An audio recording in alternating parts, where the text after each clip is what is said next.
So we're going to talk warm-ups now. I'm on my knees here at the moment because I'm going to show you some examples in a second. But when it comes to warming up, you do not need to overcomplicate it. Keep it nice and simple.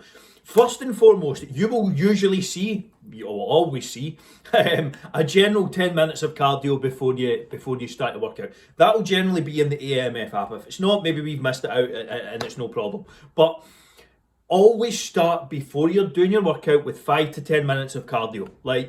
No, you're not trying to set any records. You're not trying to set any PBs. You're literally just getting the blood flowing. That's all you're doing. Getting the blood pumping, getting the blood flowing, getting moving and getting to work.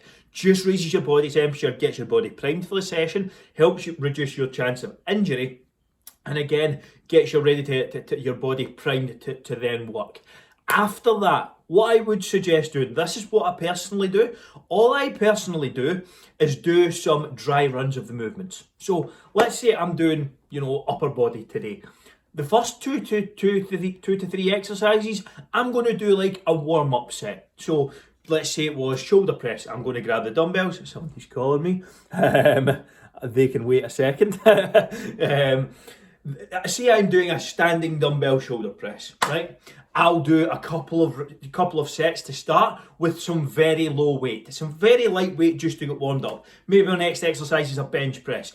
I will do a couple of sets with the bar. 1 to 2 sets just to get the movement, just to get the feel, and I will gradually increase the weight until I'm ready to do my 3 sets or 4 sets, whatever. You do not count those sets as part of your actual routine. Just 1 to 2 sets, the first few exercises. That's generally all I personally do to warm up. Now, the same applies to lower body or whatever body part you're training. Doesn't matter. They're all the same. Now, you can do some more dynamic warm-up if you feel this is going to be more appropriate. So if, for example, you're warming up a body, something like shoulder circles to move forward, shoulder circles to move back, just getting your upper body loosened off is absolutely key. You do not need to do anything crazy. You can use some bands for resistance to pull back a touch. Don't have them on me, but you can do this very easily. You will see people doing shoulder circles with bands.